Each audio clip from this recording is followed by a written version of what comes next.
Video में हम लोग जानने वाले हैं कि धातु किसे कहते हैं, अधातु किसे कहते हैं और उपधातु किसे कहते हैं। तो चलिए अब हम एक एक करके इन तीनों को समझते हैं। तो सबसे पहले हम यह समझ लेते हैं कि आखिर धातु कहते किसे हैं, इसका परिभाषा क्या है। देखिए धातु को इंग्लिश में कहा जाता है मेटल।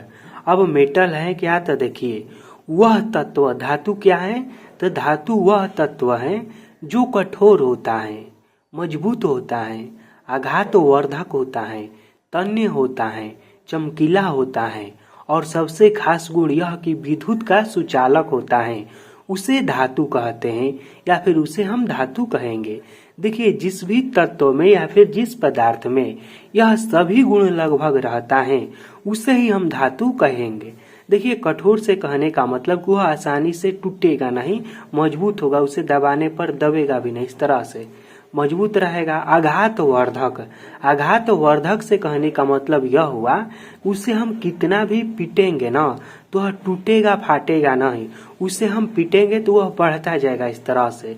तन्य होता है, तन्य से मतलब उसे हम खींच के बढ़ा सकते हैं, खींचेंगे तो वह बढ़ेगा। चमकीला होता है यानी कि उस पर लाइट पड़ेगा तो वह चमकेगा। और विद्युत का सुचालक मतलब कि उसमें से होके विद्युत धारा आसानी से प्रवाहित हो सकती है।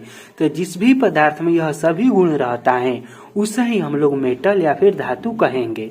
जैसे कि सोना हो गया, चांदी हो गया, एल्यूमिनियम हो गया, तांबा हो गया, लोहा हो गया, यह सब क्या है, तो यह सब धातु हैं। अब हम समझते हैं कि अधातु किसे कहते हैं, जिसे इंग्लिश में कहा जाता है नॉन मेटल। तो देखिए वह तत्व, देखिए जो भी हमने अभी धातु का परिभाषा पढ़ा ना, तो धातु का ठीक उल्टा कर देंगे ना उसके परिभाषा को, तो धातु का परिभाषा निकल जाएगा। यानी कि धातु के जो परिभाषा है उसके ठीक उल्टा धातु का परिभाषा होता है।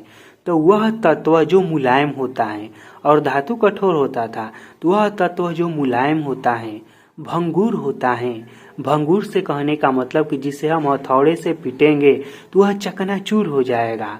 उष्मा तथा विद्युत का कुचालक होता है।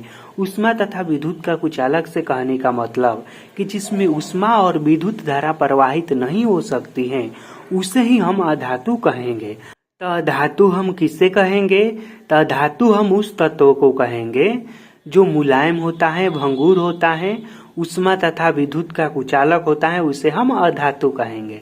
जैसे कि ऑक्सीजन हो गया, कार्बन हो गया, सल्फर हो गया, यह सब क्या है, तो यह सब है अधातु। अब हम यह समझते हैं कि उपधातु किसे कहेंगे। तो देखिए यहाँ पर है ना उपधातु, तो यह वह तत्व होता है जिसमें धातु तथा अधातु दोनों का गुण पाया जाता है, उसे हम उपधातु कहेंगे। उपधातु हम किसे कहेंगे, तो वैसे तत्व को हम उपधातु कहेंगे जिसमें धातु और अधातु दोनों का गुण पाया जाता है। जैसे कि बोरान है, सिलिकॉन है, यह ऐसे धातु हैं या फिर ऐसे तत्व हैं जिसमें धातु और अधातु दोनों का गुण पाया जाता है। तो इस तरह के जो तत्व रहते हैं या फिर जो पदार्थ रहते हैं जिसमें धातु और अधातु दोनों का गुण पाया जाता है उसे हम उपधातु कहेंगे।